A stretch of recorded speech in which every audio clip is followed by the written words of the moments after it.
오늘은 부활절 둘째 주일 성서전과 본문 중에 하나인 요한복음 20장 19절에서 31절까지의 말씀을 통해서 하나님의 은혜를 나누도록 하겠습니다.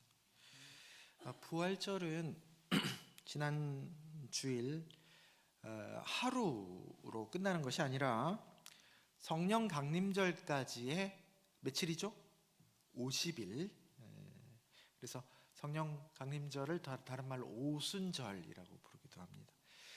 50일간 계속됩니다. 그래서 부활의 기쁨을 그 50일 동안 충분히 누리고 성령 강림절을 또한 준비하는 시간으로 구별된 시간이 50일입니다. 그래서 이 시기를 부활절 또는 부활주간, 또 다른 말로 기쁨의 50일이라고 교회의 역사는 계속해서 지금까지 기록하고 또 이렇게 지키고 있습니다. 그래서 그동안은 하얀색, 부활을 상징하는 하얀색이 또 절기 색깔입니다. 지난 부활절 첫 주일 우리는 부활의 본질은 죽었다가 살아나는 현상 그 자체가 아니라 원인과 결과의 틀이죠. 그 인과 법칙을 뚫고 개입하시는 하나님의 전적인 주권과 은혜라고 나눴습니다. 그래서 사람은 그 부활의 은총에 있어서 은총을 받을 뿐이지 그것에 대해서 자신의 행위나 자신의 지분을 주장할 수 없습니다. 예수 그리스도마저도 부활에 있어서 뭘 하셨죠? 하신 게 없어요. 그냥 죽으신 거 말고는 하신 일이 없습니다. 그래서 He is risen이죠. He rise가 아니라 일어나신 것이 아니고 일으키신 겁니다. 부활하신 그리스도라는 말이 우리는 쓰긴 하는데 그 부활하신 상태, 비죠. 그 부활하신 상태를 나타내는 말일 겁니다. 그런데 자칫 그리스도가 부활하셨다, 라는 뉘앙스로도 읽혀질 수 있죠. 그래서 정확히 표현하자면 부활되신입니다. 부활되신, be done이죠. 부활되신 그리스도라고 하는 것이 정확한 표현일 겁니다. 마태복음 19장 부자 청년 본문에서처럼 부자가 하나님 나라에 가는 것은 낙타가 바닐귀에 들어가는 것과 같이 불가능한 것이다 라고 주님께서 말씀하십니다.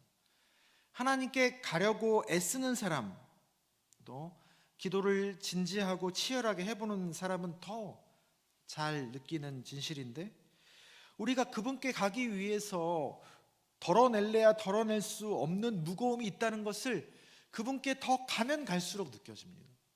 아, 이건 불가능한 거구나. 짐들이 많아요. 그분께 가까이 가면 가까이 갈수록 내가 쥐고 있는 절대 못 놓는 짐들이 그득그득 가득하다는 것을 발견합니다. 내려놓으라고요? 내려놓으세요. 어떻게 내려놓습니까? 내려놓고 싶죠. 근데 내려놓을 수가 없어요. 그런 의미에서 하나님 나라 앞에서는 우리는 다 부자입니다. 하나님 나라 앞에서는 여기서 말씀하시는 예수님이 말씀하시는 부자죠. 그래서 바늘길을 통과할 만큼 가볍고 유연하지 않는 존재가 우리입니다. 이건 아마 한 명도 예외가 없을 겁니다. 그것을 성경은 그런 의미에서 모두 다 죄인이다, 한 명도 예외가 없다라고 선언하십니다. 그 딜레마죠. 그렇다면 우리를 위해서 제자들이 그 딜레마를 대신 질문해 주었죠. 그렇다면 주님, 누가 구원을 얻을 수 있겠습니까? 주님께서 말씀하십니다. 사람으로는 할 수 없으나 하나님으로서는 다 하실 수 있느니라. 우리는 보통 이 바늘귀 앞에서요, 이만한 몸집을 가지고 이만한 짐을 지고, 제가 그랬던 것 같아요. 발부터 집어넣어볼까? 아니면 머리카락이라도 한번 넣으면 가능성이 있을 거야. 여러 시도들을 합니다. 그 열심히 가상하지만 그때는 애초롭지만 여러분 가능하겠습니까? 불가능한 겁니다. 부질없는 것이죠. 그런데요, 여러분 살아오면서 많이 경험해 보셨을 겁니다. 어느 순간 통과해 있거든요. 어떻게 통과했지? 그 좁은 데를 알 수가 없습니다. 성경에서 그 통과하는 과정은 보통 생략되어 있습니다. 그 생략되어 있는 부분이 하나님의 온전한 행하심이거든요. 그것이 바로 부활의 본질입니다. 예수님이 죽었다 다시 살아나셨다. 여러분 어떻게 살아나셨습니까? 그 부분은 성경에서 그 과정은 생략되어 있습니다. 어쨌든 죽음의 권세라는 그 불가능한 문을 통과하신 것이죠. 어느새 무덤은 비어있고 그분은 살아나셨다입니다. 그것만 기록하고 있습니다. 하나님의 전적인 주권이고 은혜입니다. 주중 성서전과 본문, 구약 본문에서 여호수아 3장 요단강 건너는 장면이 나오죠. 수요 강좌 때도 그 말씀으로 나눴는데, 광야를 이제 통과한 40년 동안 통과한 이스라엘 백성들이 요단강 이편에서 요단강 저편으로 가야 되는 그런 때였죠. 그리고 하나님이 그 강을 건너가게 해주시겠다 여호수아를 통해서 약속하고 실제로 그렇게 건너가게 해주시거든요. 그런데 그 과정에서 하나님께서 딱 한 가지를 요구하십니다. 그게 뭐였죠? 요단강에 너희들 한 발을 집어넣으라 라는 거예요. 아직 갈라지기 전에. 그리고 그렇게 하고 요단강이 열리고 거기를 그 마른 땅처럼 지나갑니다. 건너가죠. 어떻게 갈라졌지? 어찌된 일인지 영문은 모릅니다. 어쨌든 건너갑니다. 후대에 그 이야기가 전해지고 유통되면서 아마 그들 사이에서 그렇게 왜곡을 낳기도 했을 겁니다. 요단강 앞에서 한 발을 집어넣어봐. 그러면 열려. 여러분 어떻습니까?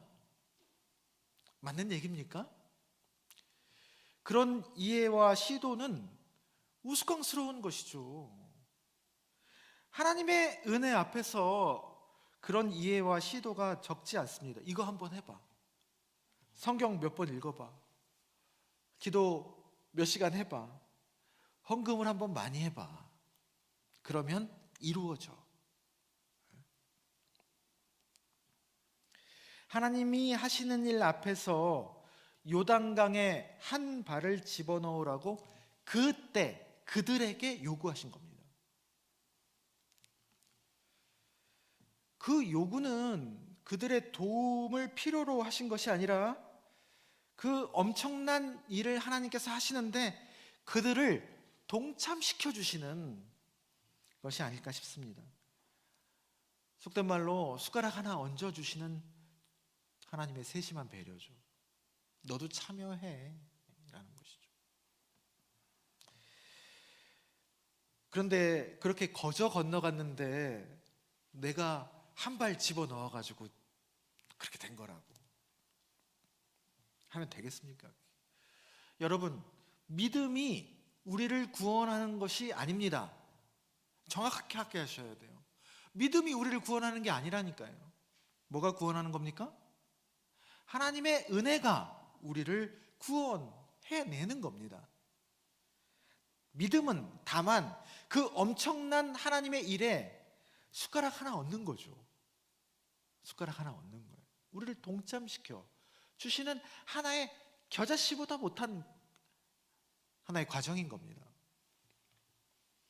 십자가와 부활의 신비, 또 부자가 바늘길을 통과하듯 죽음에서 생명으로 넘어가는 그 구원의 문을 지나는 유월이죠. 패스오버. 그 파스카의 신비는 전적인 하나님의 의지이고 주권이고 은혜입니다. 그래서 어떤 의로움도 그 부활을 만들어낼 수 없습니다. 아무리 의로워 보세요. 부활을 만들어낼 수 있나? 그리고 어떤 죄도 부활을 막을 수 없다는 것, 하나님의 부활을 막을 수 없다는 것을 우리는 지난 주일에 나누었습니다. 그래서 사람 안 변하죠. 사람 고쳐 쓰는 거 아니죠. 우리는 흔히들 그렇게 얘기하지만 하나님이 그 사람을 변화시켜 주시는 것입니다.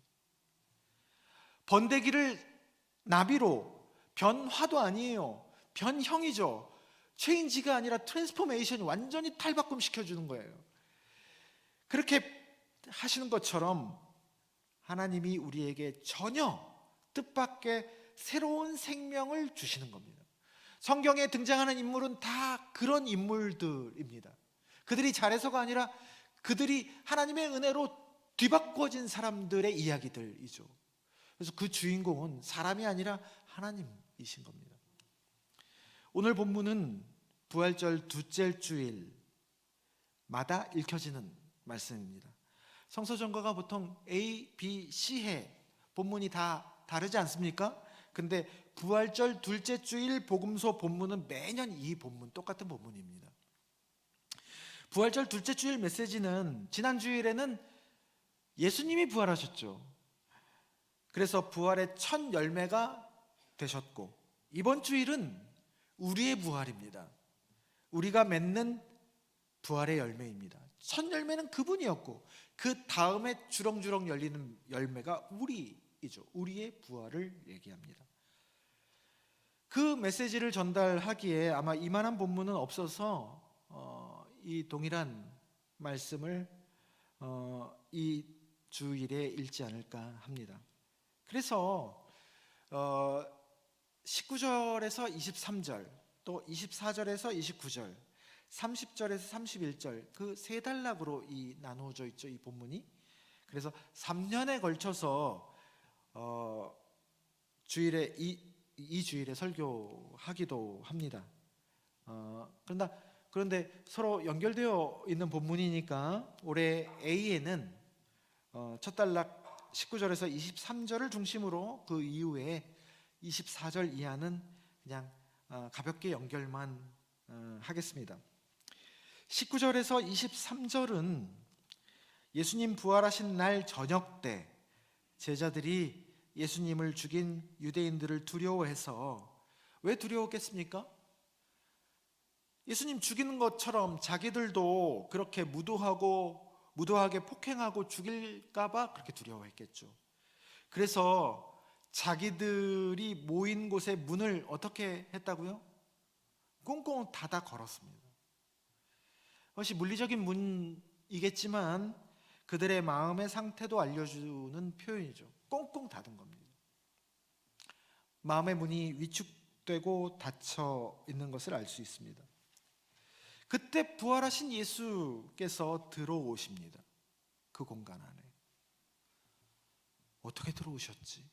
어떻게 들어오셨습니까? 문을 열어주지도 않았는데, 다 닫혀 있는데. 모르죠. 생략되어 있습니다. 그러나 어쨌든 들어오셨다. 그것이 부활의 차원입니다. 하나님 나라의 차원이죠. 마가복음에서 하나님 나라의 비유 중에 스스로 자라나는 씨 비유가 있죠. 하나님 나라에서는 밤새도록 씨를 뿌렸는데 그것이 자라나고 열매까지 맺는데 뭐라고 합니까? 어떻게 그리 되었는지 알지 못한다.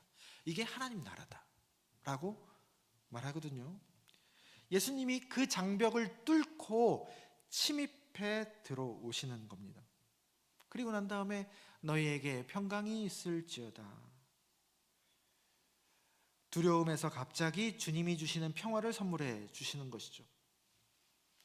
그 역시 여러분 이유가 있는 평화가 아닙니다. 지금 상황은 당연히 두려워해야 되는 상황인데 왠지 모를 깊은 평화가 선물된 거예요. 찾아온 거예요. 왜 평화가 찾아오지? 이유가 있어서 그런 게 아닙니다. 왠지 모르게 찾아오는 평화입니다. 그건 세상이 줄 수 없는 평화라고 그래서 그렇게 우리는 표현합니다. 예수님이 풍랑 속에서 잠을 주무셨던 그 평화, 풍랑 속에서 다 호들갑을 떨어야 되죠. 두렵고 캄캄한데, 풍랑 치는데, 근데 예수님은 잠을 주무셔요. 그 평화. 힘을 가진 가해자인 빌라도는 어떻습니까? 조급하죠. 행간에서 조급해합니다. 그것과 대비되는 그 반대편에 서 있는 폭력과 십자가 살해를 앞둔, 그 죽음을 앞둔 예수님의 고요함. 또 사도 바울이 감옥에서 느낀 기쁨과 평화, 빌립보서에 그게 잘 표현되어 있죠. 그 평화, 샬롬입니다. 그 평화는 부활의 차원, 유월의 신비, 파스카의 신비를 반영합니다. 그로부터 나옵니다. 하나님과의 관계로부터 흘러나오는 샬롬이죠. 그 차원은 20절, 상처가 그대로 있지만 그 상처가 더 이상 아픔과 흉이 되지 않는 그런 차원입니다. 그 승화된 상처는 그 자리에 있는 제자들의 기쁨의 원천이 됩니다. 상처가 글쎄 슬픔으로 연결되어야 되는데 당연하게, 근데 그 상처가 기쁨의 원천, 상처를 보여주시니 제자들이 기뻐하더라. 상처가 별이 된다는 말을 하죠. 스카가 스타가 된다는 그 역설을 우리는 얘기하죠. 시인들이나 작가들이 그런 표현들을 가끔씩 하죠. 우리가 공동체에서 여러분 상처를 의식적으로 또 무의식적으로 서로 다 보여주면서, 그럼에도 불구하고 하나님이 주시는 평화 가운데 그 상처를 보여주고 나누는 것이, 상처를 서로 주고받지만 오히려 세상이 줄 수 없는 지극한 기쁨이 된다. 그게 교회의 또 신비이고 역설이기도 합니다. 그리고 21절에 예수님은 재차 평화를 선포하시고 아버지께서 나를 보내신 것 같이 나도 너희를 보낸다 라고 말씀하십니다. 여러분, 예수님은 이 십자가와 부활, 하나님 나라의 세계, 그 파스카의 신비를 전하러 보내심을 받았습니다. 요한복음은 이 보내심, 나는 보냄을 받은 자이다 라는 것이 여기저기서 많이 강조되어 있는 복음서이기도 하죠. 여기서 또 말씀하시는 겁니다. 아버지가 나를 보내신 것 같이 나도 너희를 보내노라. 우리도 예수님처럼 그 세계로 보내심을 받고 또 그 세계로 초대를 받은 거죠. 어떤 세계요? 그 유월의 차원으로 보내심을 받은 겁니다. 부활의 차원으로 보내심을 받은 거죠. 예수님처럼. 그리스도인은 여러분, 그리스도인 공동체는 다름 아닌 그 부활의 차원을 증언하라고 보냄을 받은 존재입니다. 그래서 교회를 나타내는 말인 에클레시아 들어보셨죠? 교회의 헬라어입니다. 그 에클레시아라는 말도 무슨 뜻입니까? 보냄을 받았다라는 뜻입니다. 교회는 보냄받은 공동체예요. 어떤 곳으로요? 부활의 차원으로, 그 신비로 보냄을 받은 곳이죠. 그 신비가 서려 있는 세상으로 보냄을 받은 것입니다. 그래서 여러분, 세상에서 우리가 잘되고 못되고 많아지고 적어지고로 그 성패를 가늠하는 곳에서 우리는 살고 있죠. 그게 당연한 곳에서 살고 있습니다. 그런데 살지만 그곳에서 벗어나서 하나님이 순전한 은혜로 행하시는 차원을, 그 한 세상 안에 다른 세상이 엔진처럼 돌아가고 있다는 것을 그리스도인과 교회는 열망하고 세상에 그것을 진실되이 전하라고 부르시고 보내어진 존재입니다. 그래서 표면에서 우리는 지지고 볶고 삽니다. 무엇을 할 수 있습니다. 다 각자 다양하게. 그러나 이 본질을, 이 진실을 중심에 늘 간직해야 합니다. 그 어려운 걸 어떻게 하느냐? 우리 코가 석자인데 22절 함께 읽어보겠습니다. 보내심을 얘기하고 예수님께서 하신 말씀입니다. 22절 함께 읽습니다. 이 말씀을 하시고 그들을 향하사 숨을 내쉬며 이르시되 성령을 받으라. 여러분, 뭐가 연상되지 않습니까? 숨을 내쉬고 성령을 받으라. 성령을 받으라. 뭐가 연상됩니까? 창조 때 흙을 빚어서 거기에 생기를 불어 넣어 주시는 것. 네페시라는 히브리어죠. 영혼이라는 말로도 쓰입니다. 하나님의 호흡이죠. 에스겔 37장에 심히 그냥 마른 것도 아니고 에스겔 37장의 표현으로 심히 마른 뼈들입니다. 그 마른 뼈들이 그득한 사이로 불어넣어진 생기. 그래서 하나님이 그렇게 말씀하시죠. 에스겔에 이 뼈들이 과연 살아날 수 있겠느냐. 회의적인 질문이죠. 살아날 수가 없죠, 당연히. 그런데 어떻게 됩니까? 그 역시 살아나게 하셨다. 살이 붙고 그것이 군대까지 이루어졌다. 그것과 연결되어 있죠. 모두가 다 끝났다고 하는 그 닫힌 문 속에서의 절망에 불어넣어진 숨, 생기가 그들을 완전하게 뒤바꿔 놓습니다. 그들을 살려내는 거예요. 절망에서 희망으로 바뀌어진 거예요. 그것이 푸뉴마, 즉 호흡이라는 뜻을 가진 뭡니까? 성령입니다. 성령은 호흡이라는 뜻, 생기라는 뜻과 더불어 쓰입니다. 성령은 다름 아니라 우리를 살아나게 해주시는 생기이죠. 호흡입니다. 산소 호흡기 꽂아주시는 거예요. 성령은 그럴 수 없는 자리에서도 우리를 살아나게 하십니다. 사도 바울이 로마서 7장에서 옴짝달싹 할 수 없는 우리 내면의 덫을 확인하고 이건 도무지 할 수 없는 일이로구나, 그렇게 자신의 거짓자의 실체를 직면하고 그 강력한 힘 앞에서 두 손 두 발 다 듭니다. 오라 나는 공고한 자로다. 누가 이 사망의 몸에서 나를 건져주랴. 그렇게 사무침에 탄식을 했을 때 바로 그 뒤에 나오는 로마서 8장에서 무릎을 치면서 얘기하잖아요. 그리스도 예수 안에 있는 자에게는 결코 정죄함이 없는 그 죄와 사망의 법, 도저히 옴짝달싹 없는 그 늪 같은 법을 그것도 작동합니다. 그런데 그 커다란 정죄 시스템을 뒤덮고도 남을 만한 뭐가요? 생명의 성령의 법, 이 호흡이 있음의 그 진실에 깨어납니다. 그게 로마서 8장입니다. 숨을 내쉬고 성령을 받으라 하신 다음에 23절 뭐를 말씀하십니까? 용서를 말씀하시거든요. 여러분, 용서는요, 우리가 용서에 대해서 이게 참 잘 받아들여야 됩니다.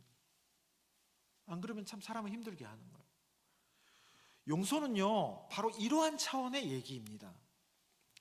내가 이유가 있어서 하는 용납이 아니에요. 여기서 말씀하시는 용서는 나도 이유가 있는 세계에서 그 정죄의 메커니즘의 희생자였죠. 다른 사람이 정죄를 안 하면 내가 나를 괴롭혀요. 못 살게 굴어요. 내 스스로 나를 정죄해. 그거밖에 못하냐? 그렇게 해서 하나님 자녀라고, 그렇게 해서 권사라고, 그렇게 해서 목사라고 할 수 있냐? 이런 얘기가 끊임없이 돌아갑니다. 때로는 다른 사람이 나한테 친절하게 해주는 건가? 해주죠. 그래서 상처를 받고 그렇습니다. 그렇게 나도 희생자였는데 그 부활의 차원, 파스카의 신비로 거저 초대를 받은 사람이 부활의 사람이거든요. 거기서 벗어난 거예요. 그 죄와 사망의 법에서 생명의 성령의 법으로 옮겨온 거거든요. 그걸 덮어버린 거예요. 다시 임한 겁니다. 그리고 그것을 다만 전하고 선포하는 일이 다름 아닌 용서겠죠. 그게 있지만 그보다 더 큰 시스템이 있다 라는 것을 내가 경험한 겁니다. 그래서 억지로 하는 용서가 아닙니다. 인격이 좋고 마음 공간이 넓은 사람이 하는 것을 얘기하는 게 아니에요. 평상시에는 아무리 좋은 사람이라도 도무지 받아낼 수 없는 존재들이 있잖아요. 그죠? 그런 사람들 어떻게 합니까? 부딪히거나 아니면 피하거나, 내가 무서워서 피하는 게 아니에요. 피해서 피하는 거지. 이러면서 피합니다. 그렇게 할 수밖에 없는 존재들이 있습니다. 그런데 어느 순간 내가 도저히 받아들일 수 없는 존재인데 아무 이유 없이 어느 순간 봤더니 그냥 봐줄만 해요. 그냥 더 나아가서 짠하게 느껴져요. 그리고 그도 나름 그의 이야기를 하고 있구나 라는 것들이 느껴지면서 마음이, 내가 노력해도 안 되는 그 마음이 풀리는 순간은 다름 아닌 내 인격이 좋아서가 아니라, 내가 무엇을 한 게 아니라 부활의 은총이 내게 임한 겁니다. 부활의 은총은 용서의 은혜로 이어지죠. 그보다 더 큰 힘이 작용하는 것을 내가 체험한 겁니다. 전적인 그분의 은총이고 생명의 성령의 법이 나를 덮은 것이죠. 그래서 용서는 나의 언어가 아니라 하나님의 언어라고들 하잖아요. 교회가 선포하는 사죄의 선언, 우리가 예배 앞쪽에 하지 않습니까? 그것은 감히 하나님이 가지는 죄사함의 권세를 교회가, 또 신부나 목사가 행한다는 그런 교권을 말하는 거겠습니까, 여러분? 이 부활의 차원, 이 파스카의 신비의 세계에서 이루어지는 상처가 기쁨이 되고 딱딱하게 경직된 죽음이 부드럽고 생생한 생명으로 뒤바뀌는 그 진정한 성례를 교회가 하지 않으면 누가 하겠느냐? 교회가 선언하지 않으면 누가 선언하겠느냐? 라는 것이겠죠. 그리스도인과 교회는 그런 차원에서 세상에 이런 차원에서의 용서와 평화를 끊임없이 선포해야 하는 것입니다. 사랑하는 낮은동산 교회 성도 여러분, 뒤이어서 나오는 도마의 이야기도 맥락이 다르지 않습니다. 부활에 대해서 전혀 풀리지 않는 도마가 저는 솔직한 사람이라고 생각합니다. 솔직한 사람. 안 믿어지는데 어떡하겠습니까? 예? 여러분, 안 믿어지는 사람 아무리 설득해봐요, 믿어지나? 저는 이 말씀을 묵상하면서 도마가 그 제자 공동체에 아마도 빌런이 아닐까. 빌런이란 말 아십니까? 진상, 내놓은 사람이 일 수 있겠다 싶었어요. 여러 가지 정황 증거들이 있습니다. 다 있는 그 자리에 지난주에 왜 없었겠습니까? 그리고 다 봤는데 좀 분위기 파악해서 자기도 그냥 말을 안 하든가 그래야지. 자기는 못 믿겠다는 거야. 다 그렇게 막 기뻐하고 주님 부활하셨다는 놀라워하고 있는데 나는 못 믿겠어요. 내가 넣어보고 찔러보지 않고는 절대라는 말을 합니다. 그런 말 교회에서 내 눈에 흙이 들어가기 전에는 절대라는 류의 말이죠. 뒷목 잡게 하는 말입니다. 근데 그를 마침내 28절에 엄청난 신앙 고백을 하도록 주님은 만드십니다. 베드로의 신앙 고백과 더불어 이 도마의 이 짧은 신앙 고백이 참 아름답고 깊은 신앙 고백이죠. 마침내 그렇게 만드십니다. 부활의 차원이 그에게도 임한 것이고 그도 역시 그를 통해서 공동체의 한 일원임을 넉넉하게 드러내시는 것입니다. 그리고 만져보고 찔러봐야 내가 믿겠다라는 도마를 보지 않아도 믿을 수 있는 사람으로 인도하십니다. 다시 말하면 애착을 하는데 불안정 애착이 있거든요. 늘 주님을 봐야 돼요. 떨어지면은 아주 그냥 난리가 나요. 불안이 있어서 그래요. 근데 안정 애착으로 바꿔주시는 거예요. 가끔씩 확인하고 없어도 돼. 그분은 나를 떠나지 않아야 하니까. 건강한 안정 애착으로 변화시켜 주시는 것이죠. 오늘 서신서 병행본문 베드로전서 1장 3절에서 9절에서도 예수 그리스도를 다시 살리신 그 은혜와 신비로 말미암아 우리를 거듭나게 하사 산 소망, 죽어 있는 허황된 기대가 아니라 일상에서 진짜로 살아있는 리빙 호프입니다. 살아있는 소망, 희망이 있게 하신다. 여러 가지 그래서 혹독한 시험 중에도 잠깐은 근심할 수 있죠. 우리가 사람이니까. 예수님도 그러하셨죠. 겟세마네 동산에서.